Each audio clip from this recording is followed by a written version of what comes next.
What's up, guys? We're back once again, and we are going to be talking about another movie finally that I was able to get off my list to see was The Unholy. Now, first off, if you guys have not seen it, go check it out. I do highly recommend if you guys like any kind of paranormal films, you guys like any kind of supernaturalist type of films, or anything of that nature.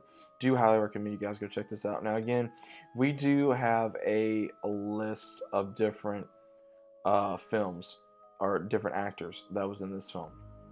Now, again, leading role goes to, of course, Jeffrey Dean Morgan. We got Maria Mace Pat in here, and we apparently had Jordana Brewster in this film, but I never saw her in this film, so I don't know. We got William Sadler in here. We got Carrie Elswey in here. We got Diego. I'm probably butchering these names. Morgado. We have a long list. We also got Kate Elston in here. Now we have, of course, we have Jeffrey Dean Morgan who plays as Gerard Finn.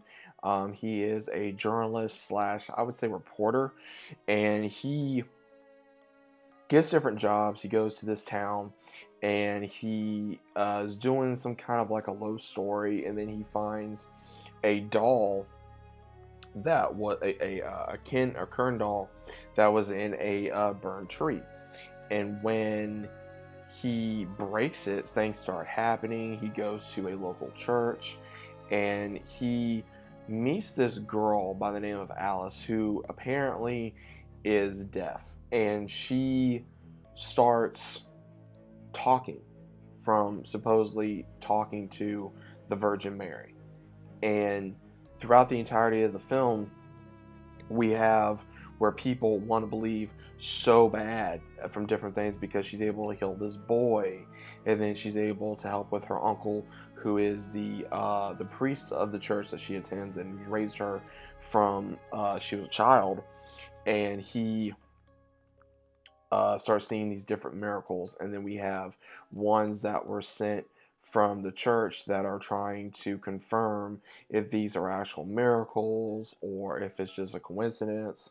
And we have where, of course, Finn, Jeffrey Dean Morgan's character, he's wanting a story so bad, and he wants to make sure that the story is good, but at the same time he wants to make sure that it is not going to be any kind of false information, because apparently when he was a high end journalist, that he messed up his career, and he just lost all his any value that he had.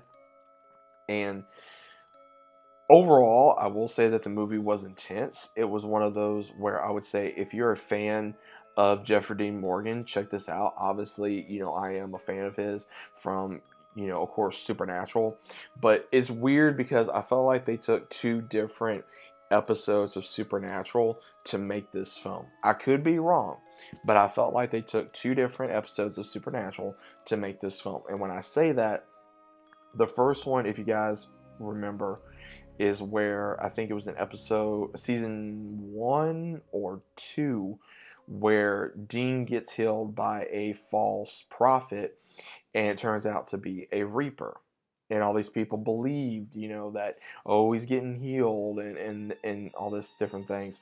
And then the second one, I believe, was either in season 5, where they went in this town that was being led by a prophet that could listen to angels, and instead she was a demon. So, and they were just leading on false hope that if you do this, you'll go to heaven.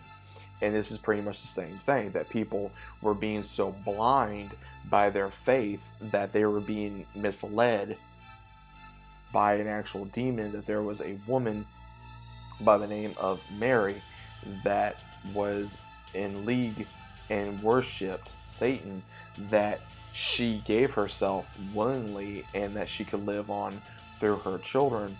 And back in 1845, the townspeople found out what she was doing, and they got rid of her, and they confined her into this doll. And when Jeffrey Dean Morgan's character broke it, he released the spirit, and she went to Alice, which we later find out that she was a descendant of hers as well. And they got the same name, so she's been doing this for however long, and there's been so many different reports of people seeing the Virgin Mary or seeing some type of a spirit that could be the Virgin Mary, and that this evil spirit has been manipulating people to do her bidding so she can become more powerful. Now, the thing that really does get shown in this film is, and I'm saying this because I've seen this firsthand out of experience. What is more important, faith or facts? And that does get shown in this film tremendously. What is more powerful, faith or facts? And it does get shown because there is a scene where Jeffrey Dean Morgan's character brings the information that he finds to the priest that was sent there, and he already knew, and he just, oh, well, I already knew, but what do you want us to do? And it's like, okay, it's already shown that there's issues right now because, hey, you knew about this information, but yet you don't want to leak it out to the public because you want your money. And that, again, possibly does happen. Again, from personal experience. Now, overall, did I enjoy this film? Yes, I enjoyed this film. Was it the best film? No, it wasn't.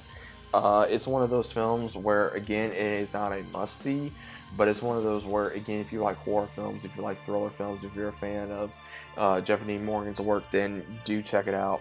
But again, if you want to wait till it comes out like on DVD or Netflix at some point, or Hulu, or any of the sites that you can get on your TV or any kind of device, personally, I'd say wait. It is not a major film to go see. It's one of those films where you can hold off and then enjoy it at some point. But either way, it is enjoyable.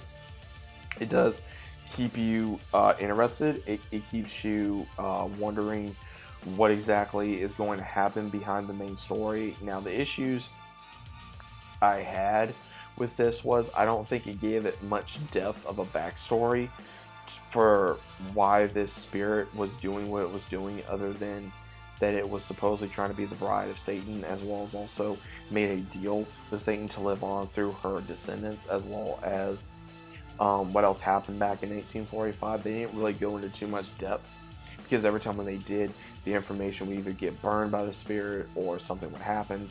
So I did have an issue with that. I had an issue of that they did not. There was more, I would say, more about faith in this film than there was actually showing about the movie, and I think that's what kind of led me astray a little bit, which was fine that they put this in this film, but at the same time, it works to a certain degree where it almost balances it out.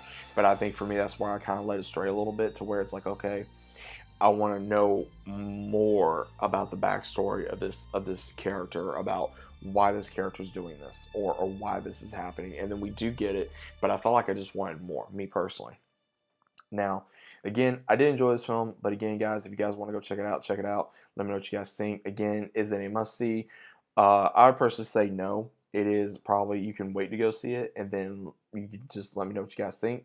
But again, let me know what you guys think either way about it down in the comments down below. If you guys have any channels, about subscribing.